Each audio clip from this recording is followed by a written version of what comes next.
things that you get really happy about delivering, those lessons that you're excited for, and also maybe talk about the things that we're less excited for. So make sure you message in or even call.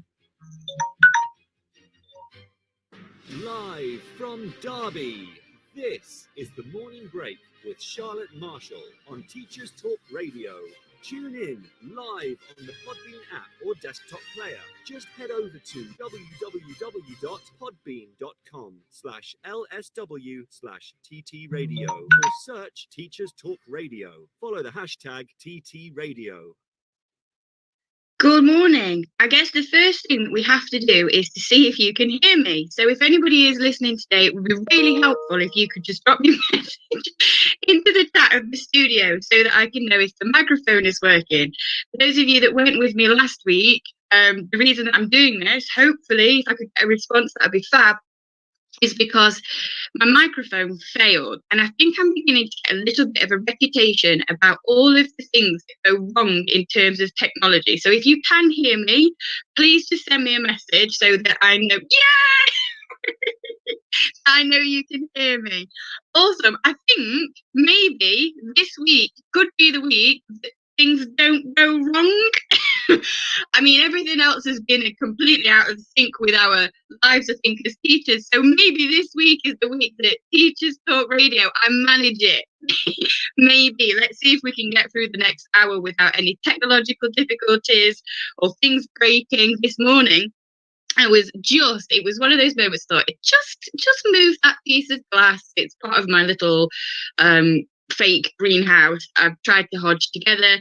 Big sheet of glass. We're talking maybe 5 foot in length and maybe 3 foot wide.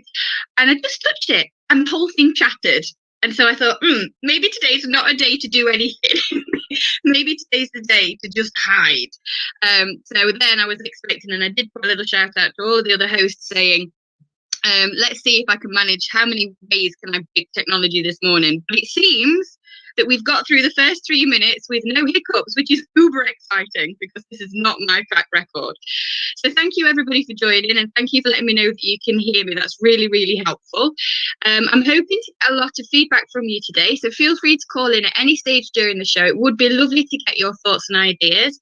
But again, if you want to participate by dropping messages into the chat, that's also awesome. I will pick them up as and when I can.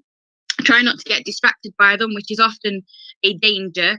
I don't know if anybody else has found that in remote teaching, that if you've been in it, when we were at home and we were delivering these lessons and you're delivering your train of thought and you're on target and you're on task and you know exactly what you're saying, and as someone drops a message in the chat and all of a sudden it's gone and you've got no idea what you were thinking about, you genuinely can't remember what subject you're supposed to be teaching, and it's lucky if the next thing that comes out of your mouth is even safe. So I feel a little bit as though that's being replicated at the moment with this experience for me as well. So I'll try really, really hard, like I said, not to get distracted by your comments, but it would also be incredible to hear from each of you if you've got anything to contribute or even just to say hello. And just remind me that you can hear me, because I think every teaching session now has to begin with, can you hear me? Is the sound okay? Every call that we make is now kind of being prefixed with, can you hear me okay? I do wonder if maybe we had a pound jar for every time you utter that sentence as to whether we would really then be very, very wealthy. Can you hear me? Oh, there you go. And for those of you that are struggling to get through the last day, I actively encourage you to play either staff bingo or meeting bingo. We have an alternative swear word in our site, but for general 9:15 in the morning, I'm not sure it's appropriate, but I'm sure you can work out what it is. It's nice and alliterative, where you have a list of different statements that you expect to appear in the call or in the meeting or in the staff room. And it's always great fun if you then start ticking them off, because you almost forget that you're in a meeting.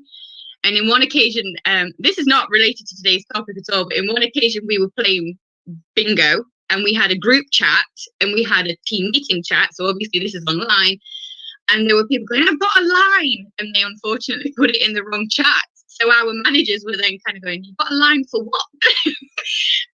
So this is what happens when you try to be a little bit mischievous, when you try to make the meetings just a little bit more fun. Be careful. You have to know which chat you're adding things into. Okay, so we've managed to get on. We've managed to get a conversation going. You can hear me, which is fabulous. So we may as well start with what we're going to be talking about today. And I must admit, up until about 6 o'clock yesterday, I was so unbearably tired that I was thinking, I have no idea what we could do for the show tomorrow. And again, chatting with some of the other hosts, I was saying, unless we spend an hour with me just saying, I'm really tired, I'm not sure what else we can drive and what we're going to look at. And then I was kind of challenged by that. I said, I think that would be really relatable. So I said, maybe relatable, but not at all entertaining to have a woman just constantly saying, I'm really tired. I'm so tired. Is anyone else tired? Are we all feeling a bit tired? Maybe over the space of an hour. So if you are that teacher, if you have got to this point by the skin of your teeth, if you are counting down the minutes to the end of today, let me know in the chat. So are you tired? Or are you one of those rare creatures that is actually really enjoying this process and is looking forward to a week of half-term activities full of energy? I laugh because I just can't imagine it. I can't imagine any teachers that at the moment are so excited about half-term. I think the excitement level has been replaced with desperation for it. But I could be wrong, so let me know. Let me know if in any circumstance you're really excited for half term and you've got lots of exciting activities planned.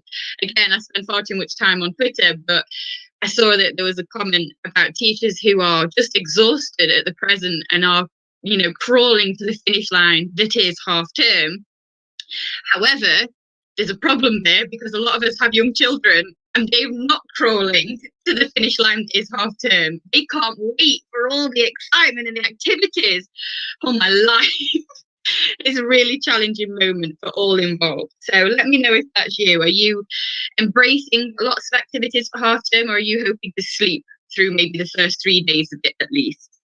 But for our conversation, our topics today, and it would be great again to hear from many of you, then looking at what part of your curriculum do you not enjoy teaching? And that makes the assumption that there is a part of your curriculum that you don't enjoy teaching.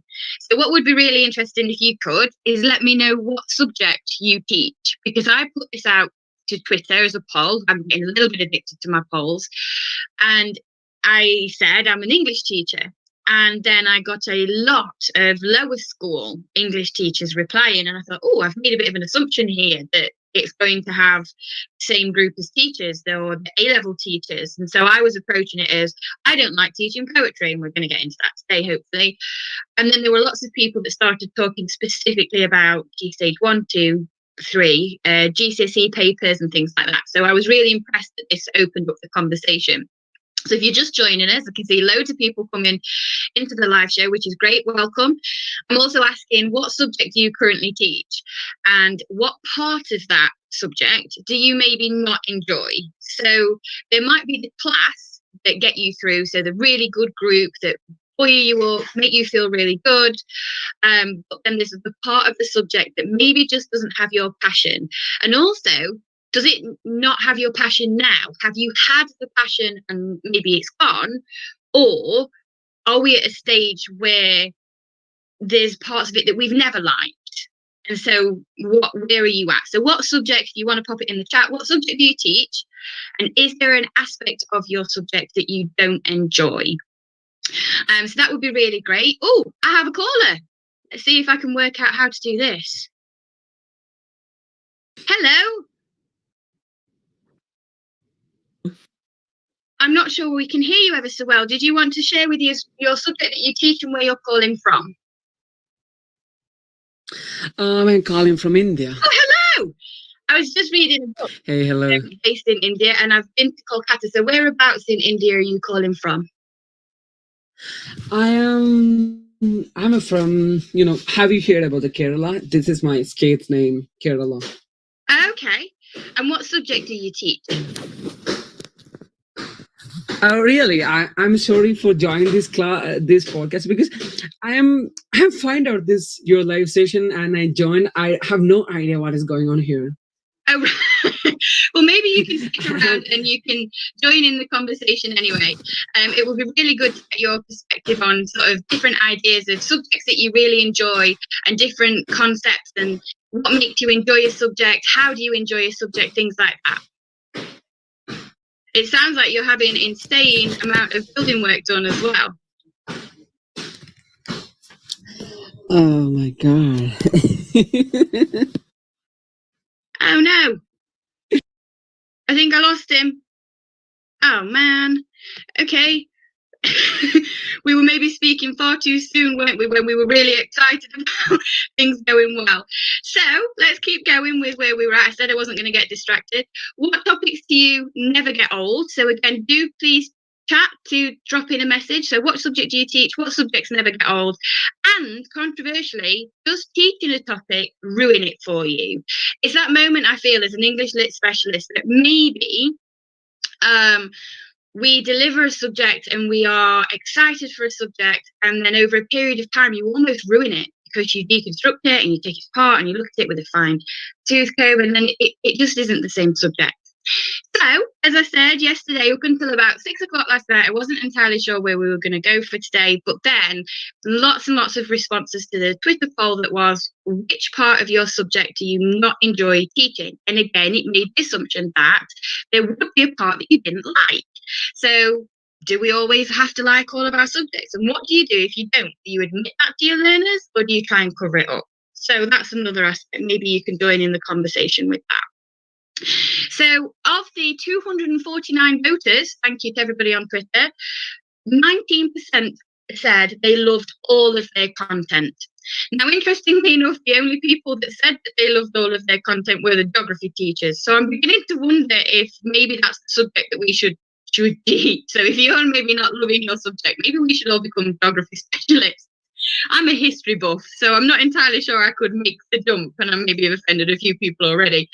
But it seemed to be this idea that the geography teachers loved it. Now, there were 57%, that's the vast majority, that said that there was one topic or a minority of their course that maybe they didn't enjoy teaching. Now, this is then the part where we ask, what is it? What do you do with that? So if there's a part of your course that you don't enjoy teaching, how do you get that across? How do you cover it up? Do you hide the fact that it's not the thing that you enjoy? Or do you show your learners that it's okay to not love everything? And it's that aspect of role modelling that I'm not entirely sure. Where do we sit on that? What do we do? About half of the course was responded to 18%. So 18% of the teachers that responded said they didn't like about half of the course. And then there was this minority, but it's still there, that said that teaching part of their course had killed it. And that came in at 6% of the voters. Now, that is something that I found particularly interesting because I do share that. I share this concept of, I think maybe I've ruined it. I think maybe there are some texts I have now ruined. So, obviously with Twitter, we also got I got a lot of messages and responses to the poll. So I wanted to share a couple of these with you because I thought some of it was actually really interesting. So again, if you wanted to let me know what topic you teach, what subject is your subject specialism, and which part of it you like or don't like is maybe the focus, do drop in the chat. It would be great to hear from you. So there was one idea of it being an imbalance between the written and the practical, and this was specifically about drama. One respondent said, compared to dance and art in the latest curriculum overhaul for drama, GCSE, effectively 70% of it was written, which I was really surprised by. And this is where maybe I don't know all the subjects, which is why I'm inviting to let me know what subject you teach. Whereas, and then in comparison, they said that 40% is written for dance and 20% is written for art. So I thought that was really interesting because maybe it's not the subject that we've lost our love for, but maybe the way that it's being communicated is why we've lost our love for it. So that's really interesting. Some people said that they loved the vast majority, not all. At this point, we have the geography teacher that said, I teach geography, every second of it is absolute gold. I did wonder if a little bit of that was irony, but not to maybe make any judgment. Now, this is where I put my hands up at the beginning of the poll and I said, I'm an English specialist. I don't like teaching poetry. I don't enjoy poetry. I don't read poetry for pleasure. And so I figured that maybe that's a barrier. But then as soon as I said that, I thought, I'm going to set off a lot of people, because I know when certain aspects of the curriculum were suggested to be removed last year as part of in response to the pandemic, people got quite cross about that, didn't they? They got quite cross about one part of it being removed, and especially poetry. Whereas I must admit, in that moment, I was sitting there thinking, well, I wouldn't be so sad if poetry had to go, but that's because of my personal preference. And in response to that, again, someone replied with, I really like teaching poetry. For English, it has to be the language papers I hate teaching. And again, the geography teacher, I'm assuming the geography teacher, oh no, it's chemistry teacher. I love teaching rocks and atmosphere in chemistry, but everyone else seems to hate it.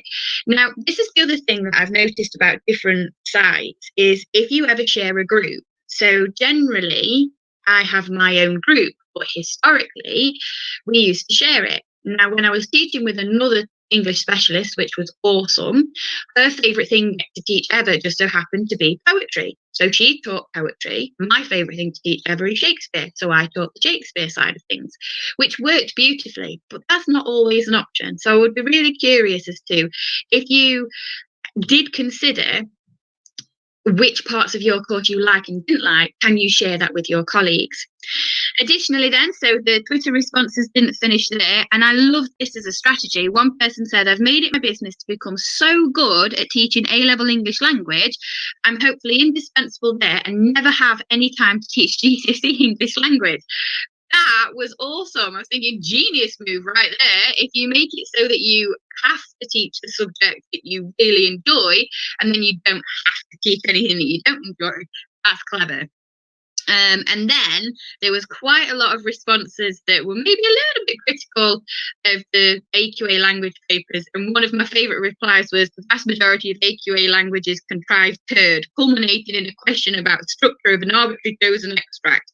How does the writer, brackets the AQA employee, structure the text, not a text, an extract, to interest you as a reader? And that, again, there are other awarding bodies. I'm sure that you have other awarding bodies, but it did set off a little bit of a rant. And then another question that was raised was the fact that the vast majority of English teachers studied English literature at university and are considered English experts, in inverted commas. So why is there so much emphasis on language from the government? It would be easy to increase the percentage for written communication in the paper. And I thought that was fascinating, because I did wonder how many English literature teachers or English teachers are literature specialists, in inverted commas, and how many people would go to university to study linguistics to then be an English language teacher. I don't know if the pathway necessarily marries. So that would be a really interesting study to do as well, wouldn't it? This concept of, are you an English literature? Are you an English teacher? Is your specialism at university English literature? And does that mean that you are less enamored with the language side of the paper? So again, the debate on Twitter became, every piece of written word is creative. Every piece of written word, because it's creative, can then be studied in the same way that literature can be studied. So it was really interesting. And then again, there was quite a lot of bite about the different types of questions on the paper. There was also somebody that said that they absolutely loved teaching creative writing. They were also the person that was once told a university tutor that creative writing was the thing that they were least excited about. And again, the reply was almost instantly with, I don't mind teaching creative writing, however, marking creative writing is a little bit less interesting. Thank you so much for getting involved in the chat. So we've had a couple of ideas of love teaching grammar, don't enjoy teaching things if I don't feel confident about them. That is awesome point. Thank you so much for raising that. I was only chatting in the office to somebody yesterday who was saying that they share in psychology the material. So because psychology is such an enormous subject, they each have different specialisms or interests within the field of psychology. And in order to not overplan or to overdo the the planning for the psychology A level, they share resources. So they essentially swap. So if one teaches paper one, they make all the resources for paper one and they give it to the other tutor and vice versa, which is great.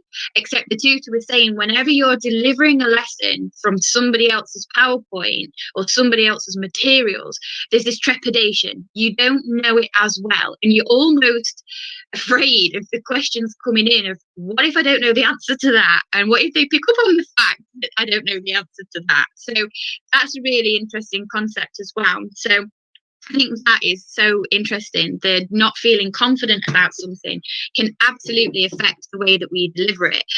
Awesome that you studied linguistics, but I would absolutely agree, definitely in the minority. I'm not sure within my settings or the settings in which I've worked that I've met somebody, so hi, that has studied linguistics and become an English teacher. If you didn't mind me asking, did you study linguistics with becoming a teacher in mind, or is this maybe a career that you found yourself in and therefore want to stay in? Or oh, brilliant, that's awesome. Well, that's really interesting as well, isn't it? Because it's that concept of you going against the trend. Equally, and I realise it's becoming a little bit of an interview, and I'm sorry if it's too much pressure. Feel free to either call in or, like I said, feel free to carry on with the chat. But do you find teaching literature, or do you only teach English language? Do you ever teach the literature side, and do you find that challenging in maybe the way that literature specialists from university find teaching language challenging? Is it as difficult, but from the different sides? That would be really interesting to consider. If your specialism is linguistics and you've studied language, are the skills transferable? Because that's the expectation, isn't it? The expectation is that the skills are going to be transferable from a literature specialist into being able to teach English language. So that would be fab to hear from you from that one. So this all came about, as I said yesterday, when I was musing rather on the different aspects of the curriculum. What lessons do I look forward to? Why do I look forward to them? And the impact that it has on the enthusiasm in the classroom. And how do you put that across? Do you try and hide the fact that you maybe don't like it? Or do you just embrace the fact you walk in and kind of, oh, it's this poet today? So this came mostly from, so if there's a topic, and I've mentioned it a couple of times already, but people are coming into the studio all the time, so welcome again. I don't like poetry. And I feel like I'm inviting a lot of criticism as a literature teacher at this point to be saying, I don't like poetry, but I don't. And obviously that has a caveat. There are some poems that I like. One of my students is obsessed with musicals, absolutely adores musicals. I've never been a fan of musicals. And his reply to me is always, no, you've just not watched the right musical. And I thought, yeah, okay, that's a fair point. So when I start this by saying I don't like poetry, I'm going to undermine myself, because there are poems that I like. But to teach it, I just don't find it as palatable. So particularly that is in relation to the set poetry, the poetry anthologies that we have to teach. And I know that these have been thoughtfully put together to represent ideas, themes, contexts, a range of authors. But I also just feel a little bit meh about it. I'm not inspired by it. And I do think that because of that, the learners maybe don't have a great experience. And that's on me, isn't it? That's about me making sure that these things are delivered in such as a way that the students can access them and feel inspired by them too. But at the same time, I'm not a robot. And I also have my own interpretations of what's going on in the poems, and maybe whether I like them or not liking them. And most of the time, I don't. I'm going to say it. I don't like the poetry. Another piece of poetry that we teach, so in A-level, I'm talking A-level English literature here, there's the set anthology, pre-1900, post-1900, and that's an issue in and of itself. And you also teach a collection of poetry. I really enjoyed teaching The World's Wife by Carol Ann Duffy when that was around. I really liked that. I know a lot of people have reservations about that collection of poetry, but I quite liked looking at the historical figures, grounding it in that context, going beyond just the poems. But this is possibly because history buffs really enjoy the context side of teaching English literature, and so on and so forth. And I could relate to the poetry anthology as a female, so maybe that made a difference as well. Currently, I'm teaching a collection of poetry by Seamus Heaney, And I know Seamus Heaney features on the GCSE poetry anthology. But with teaching Seamus Heaney's poetry, the guy wrote loads and loads of poetry. I'm talking thousands. The man is so incredibly good at writing poetry. There's so much of it, which is also a bit of an issue because we get to choose the poems that we teach in the classroom, but you would have to read the whole collection to be able to judiciously select the poems that you love, that gives across that enthusiasm that then you can deliver to your learners. And I find that really hard. And I also don't necessarily relate to Seamus Heaney's experience. And I think that becomes a problem because I'm not Irish, you've probably worked that out. I'm not male, you've probably worked that out. And I haven't been in his circumstances. So although I grew up in a rural setting, I wasn't ever pressured to carry on the rural tradition. And although I've maybe booked my family trend, I didn't necessarily feel the way that he feels. And so I found that really challenging. And so over the last year, I spent lots and lots of time reading around how to deliver poetry because I recognised that as a medium, it's not something that I enjoy. So I figured I needed to increase my awareness of the methods of delivery and also to make sure that it was accessible to the learners. And there was a support material, and I would recommend it, but I'm not sure if I'm allowed to recommend it, but there's a support material that talked about whether you've had the experience of the poet or not, you've had the emotion. So if you are talking about loss, and if you take Seamus Heaney's Midterm Break, for example, it is a good poem. See, here we go. I'm already undermining it. I don't like poetry. It's a good poem, Midterm Break. It gets me every time. And it talks about the loss of Seamus Heaney's brother. And I applied the material that said they might not have had a younger brother die. They might not have been at a boarding school. They might not have seen their family ripped apart by grief. However, the chances are they've experienced loss. And so I had this, what felt like a light bulb moment. I thought, okay, I'll approach it in such as a way that I can ground the poem as a sense of exploring loss. So I went into my classroom and I asked the learners, okay, I've got it. A new way of approaching this poetry. I've got a new way for us to be really excited about this poetry. So what I would like us to think about is loss. Who's experienced loss? And it was a tumbleweed moment. There wasn't a single person that raised their hand. And I thought, okay, maybe you need to change the language. What do we mean by loss? So I was saying, okay, so how many of you have got a pet? And I realised that pet is not the same as someone's younger brother. Please don't get mad at me for that. And half the classroom, I said, okay. So how many of you have had a pet that has maybe died? And a couple of them put hands up. I was like, okay. So that emotion. And they were like, it's not the same. It died. The whole lesson just died. And I was thinking, just one way into teaching poetry and it's just flopped.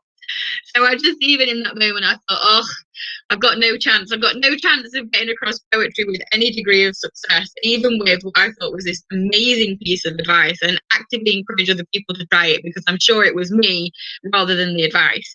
But this is why I find poetry, because it's so short, often it's short, and because it's put in language that's so abstract and symbolic, to try and get some of that emotion across, I don't know. It just somehow doesn't work. And I don't know whether I've always disliked poetry or maybe teaching it has made me dislike it some more.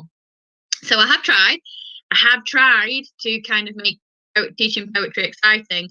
I think not having a passion for it myself and then it not working ever so well and the abstract aspect of it over the years, I just started to associate it with lots and lots of hard work. So maybe that's my reason. So if you are a lit teacher listening in today and you love teaching poetry, then do let me know how you go about it. Try and persuade me that it's worth doing. Flip side to this is I did say that as much as I don't like teaching poetry, I am going to undermine myself. I am going to be a little bit of a hypocrite because I don't like the anthologies. I don't like the collections of poems.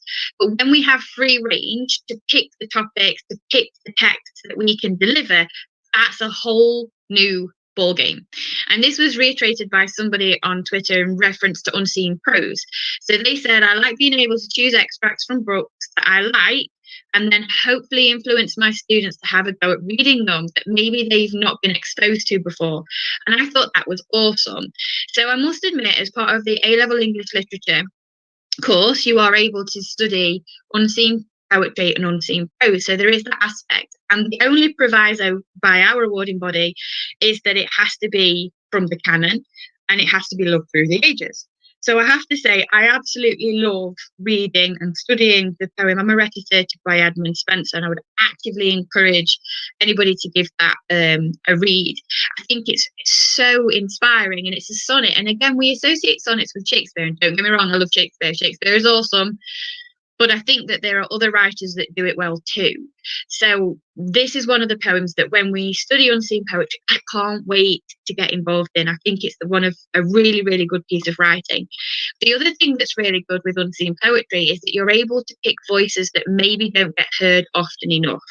So in one anthology that I teach for unseen poetry, there is one female voice. There's one writer that is a female poet, and it's just a travesty. I think there's 14 poems in the collection and one of them is by a woman. And don't get me wrong, I love it. I love her writing. I think it's great. I think there's maybe more than one. I think we could maybe expand that a little bit. So although I'm saying today that Amoretti 30 by Edmund Spenser is just an amazing poem, it's a brilliant sonnet where this man is desperately in love with a woman who is quite frankly giving him the cold shoulder. And I love that. I quite like the empowering nature of her going, jog on, fella. I think that's brilliant. But I also think that there are more poems that could be represented. So the unseen poetry element is a great opportunity, I feel, to introduce some poetry that maybe people are not familiar with, maybe haven't heard of before, and maybe challenge some of the stereotypes that we have. There's loads of you joining the studio, so thank you so much for joining me this morning. I hope that you are embracing the half-term madness that's about to happen if you have youngsters in your household, or looking forward to the rest. You certainly deserve it. We've all earned, I kind of feel like maybe 2 weeks half-term at this point. Or maybe even just finish the academic year. Who knows? Let's be a little bit controversial.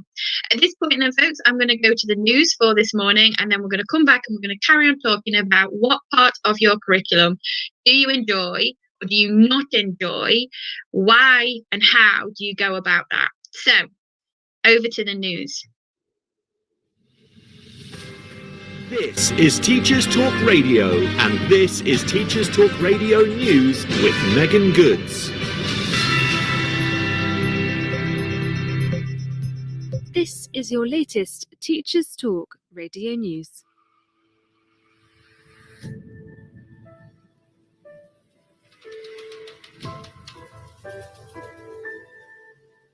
Dominic Cummings has called the Prime Minister's decision to go toe-to-toe with footballer Marcus Rashford over the free school meals debacle stupid. Speaking at the 7-hour joint session of the Commons Health and Science and Technology Committees, Cummings was quoted saying, "For example, the whole thing with Rashford. The Director of Communications said to the Prime Minister twice, 'Do not pick a fight with Rashford.' Obviously, we should do this instead." The Prime Minister decided to pick a fight and then surrendered twice.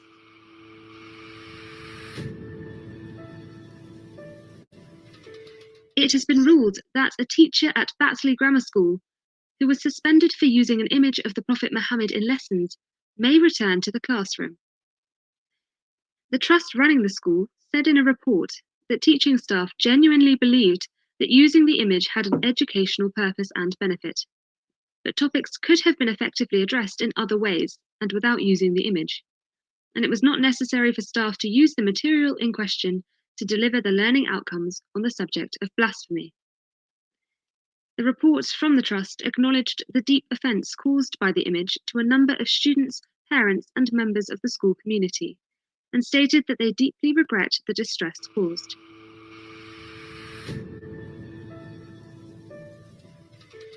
Eight teaching unions have joined together to write a letter to the Education Secretary, demanding accurate data on new numbers of COVID cases in schools be released. Ongoing outbreaks have caused many schools to close or send students home already. The letter stated that there are growing concerns around the variant B.1.6 6172, and reports from areas such as Bolton that cases are growing fastest amongst school-aged children, with cases in Bolton higher now than at any point during the pandemic. On Thursday, the Office for National Statistics published data showing the percentage of school staff testing positive for COVID antibodies resulting from infection increased significantly between December and March when schools fully reopened. That was your daily education news briefing.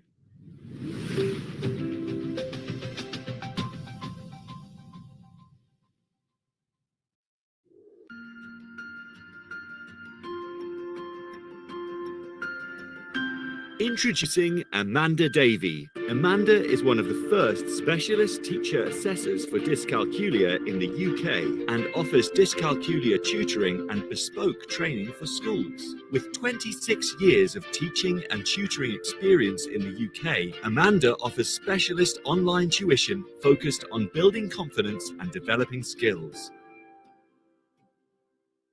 Amanda also offers online and face-to-face training on dyscalculia for educators, informing practitioners as to how to identify children that may have dyscalculia and how to support them in class. Find out more about Amanda and what she can offer you at www.amanda-davey-dyscalculia.co.uk.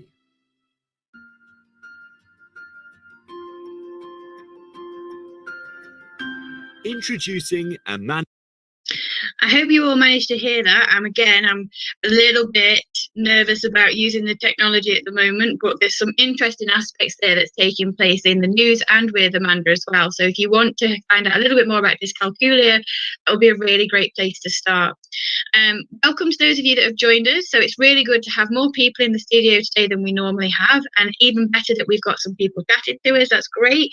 Today we're chatting through the ideas of the things that we enjoy teaching, the aspects that we like to teach, and the things that maybe we don't like to teach, exploring the concept of, do topics ever get old? Do they ever get to a point where you've exhausted them? And has teaching ever ruined a topic for you? Has it got to a point where maybe you're just done with it? You just don't want to do it anymore. So thank you for those of you that have already joined the conversation.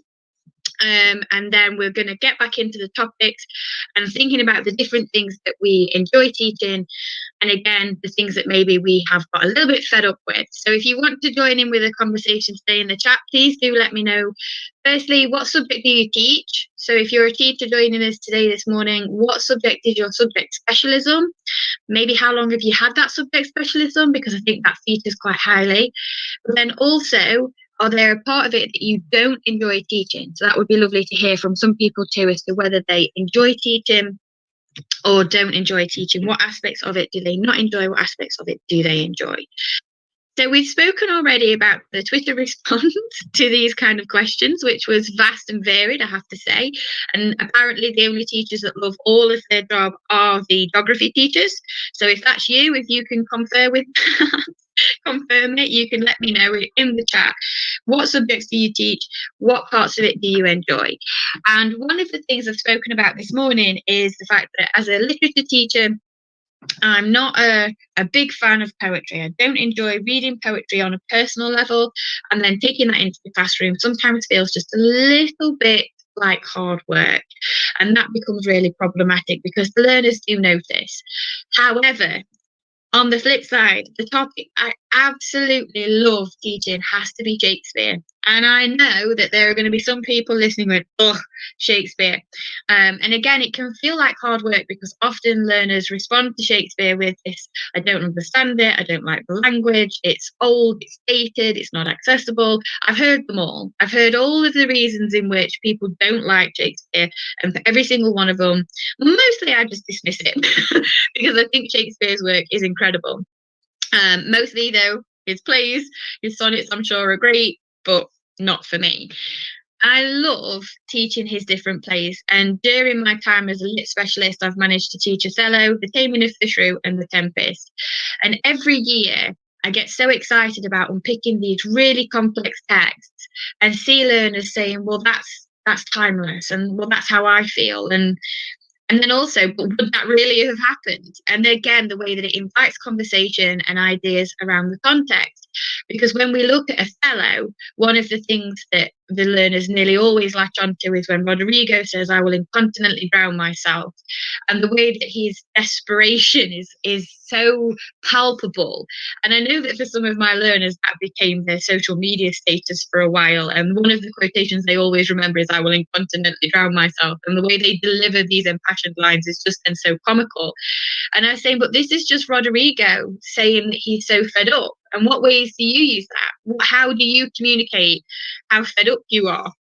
And that's, again, that conversation starter that I just think is incredible. It's so good.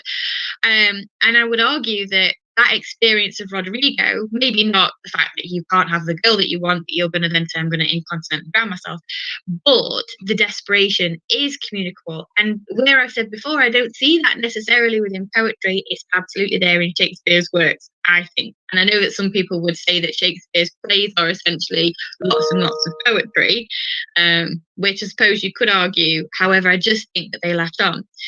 Interestingly, when people say that Shakespeare's works are maybe starting to get a little bit dated, I love talking about Othello and Taming of the Shrew and The Tempest with the lens of, are we a tolerant society then?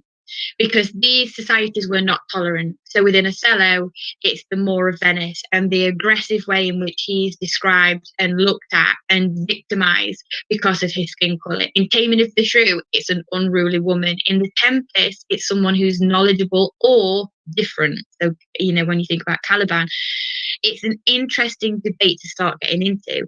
And that's one of the questions I really like to start with. Is our society a tolerant society?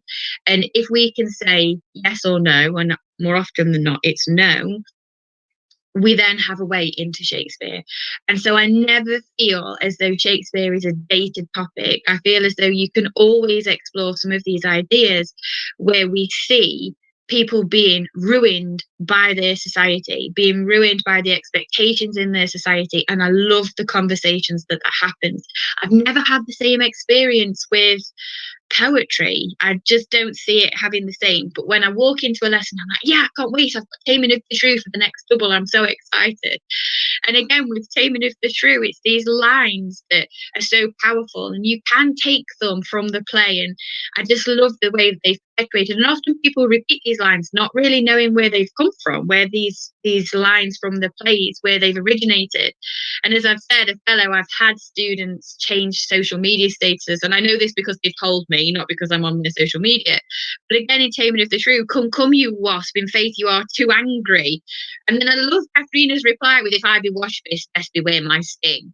And again, that sassy woman, I think, is an awesome role model.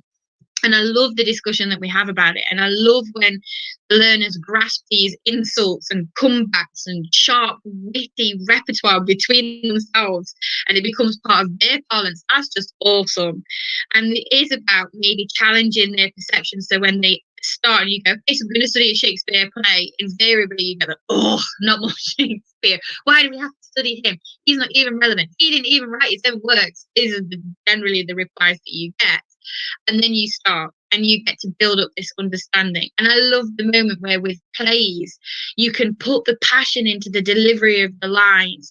So it's not just about, I will incontinently drown myself, because let's face it, class reading can ruin a Shakespeare play. But I often say to them, no, he's desperately sad. How you wouldn't say that? You wouldn't just say, I will incontinently drown myself. You would absolutely do it impassioned. So then the classroom can become really energetic and dynamic. I have to admit, in one case, another play that I teach, obviously not Shakespeare, but it's A Streetcar Named Desire, and it's a great play by Tennessee Williams, American writer. And you have this iconic moment where Stanley is at the bottom of the stairs and he bellows, stage direction say, bellows. And whoever's reading Stanley in our classroom read at that moment has to bellow Stella. And there is this second where the learners look at me and say, are you serious? So I say, yeah, loud as you possibly can. Bellow it. You are now Stanley. You now embody his frustration. He wants his wife back and he's angry. So you go ahead, you bellow it. And they start just kind of go, Stella. And you think, no. No. And so, no, bellow it. And we did this so successfully once that the teacher I was sharing a wall with came to the door, knocked on the door, and came in to ask if I was okay. And we made it quite funny, and we were like, yeah, everything's fine. We're just reading through a script named Josiah. We're annotating the text. However, we chatted afterwards, and this teacher had come from a fairly disruptive school prior to this, where violence was a regular occurrence in the classroom. And so when he heard in the next classroom a lot of shouting and screaming, effectively,